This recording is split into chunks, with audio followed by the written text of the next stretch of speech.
Bonjour les enfants, alors là on se retrouve pour un petit point science. Donc ce qu'on a vu en science, on a d'abord parlé des volcans, ensuite on a parlé des séismes et maintenant on va parler des conséquences, des risques des volcans et des séismes que ça peut avoir sur la population, sur l'environnement, etc. Donc pour commencer, bon bien sûr tout ça c'est quelque chose qu'on aurait dû faire en classe, etc. Je vais simplifier les choses. Mais essayer de vous faire passer quand même le message. Donc on va observer ensemble des images. Alors, on a 6 images à regarder. Donc là je vous mets le visuel en grand et maintenant je vais zoomer sur chaque image pour que vous puissiez voir à la caméra. J'espère que c'est pas trop mauvais. Alors, les deux premières images, hop, je vais les agrandir. Voilà, donc on a, et je vais prendre mes notes aussi, m'en voulez pas. On a ici la faille de San Andreas, c'est une zone sismique très active, c'est en Californie et c'est une faille très longue sur plusieurs kilomètres qui traverse la Californie, qui provoque des séismes importants, d'accord ? Donc là, qu'est-ce qu'on peut voir comme conséquence ? On peut voir qu'il y a une conséquence environnementale sur l'environnement, d'accord ? On voit clairement la faille. Vous la voyez ici, hop. Et donc bien sûr, lorsqu'il y a des séismes, ça va avoir d'autres conséquences, d'accord ? On s'arrête là pour la photo 1. Donc c'est plutôt des conséquences environnementales. Ici, on a une photo qui a été prise lors du séisme à Haïti en janvier 2010, d'accord ? Donc Haïti c'est dans les Caraïbes, c'est une île proche d'Amérique centrale, d'accord, je ne sais pas si vous visualisez, mais il y a eu un très gros séisme en 2010 qui a fait beaucoup de dégâts. Ici, quel genre de dégâts est-ce qu'on peut observer ? Est-ce que c'est matériel ? Est-ce que c'est environnemental ?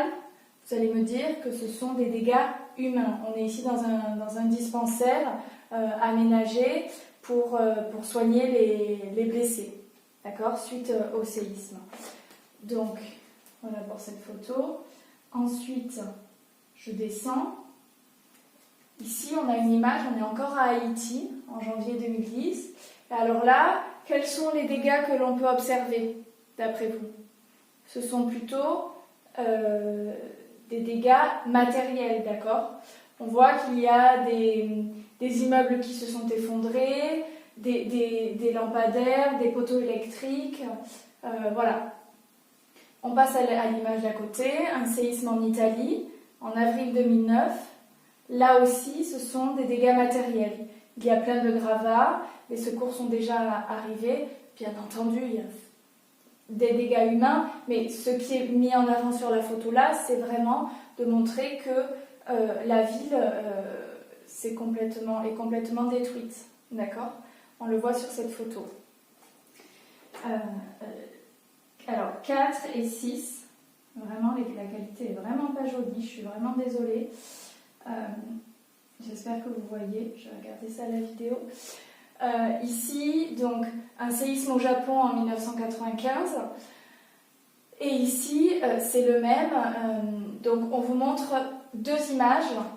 Donc, ici, ce sont des dégâts matériels, mais on va plutôt parler de dégâts de réseau, de dégâts de transport. D'accord ? On voit ici que les routes sont complètement détruites. Ici, un pont s'est écroulé. Voilà, donc c'est matériel, et en particulier, c'est les réseaux. Donc, ça veut dire qu'il n'y a plus de route, il n'y a plus de pont, on ne peut plus se déplacer. D'accord ? Donc, ça a vraiment des conséquences dramatiques, en plus, bien sûr, des conséquences humaines. Alors, ceci, donc, ça a également des conséquences économiques. Économiques, c'est-à-dire que tout est détruit, donc il faut tout reconstruire. Il faut reconstruire les écoles, il faut reconstruire les routes, il faut reconstruire les immeubles, les habitations, les mairies, voilà. Bon, donc évidemment ça coûte beaucoup d'argent. Parfois même c'est des pays en plus qui n'ont pas beaucoup de moyens. Donc comment est-ce qu'ils font pour essayer de s'en sortir ?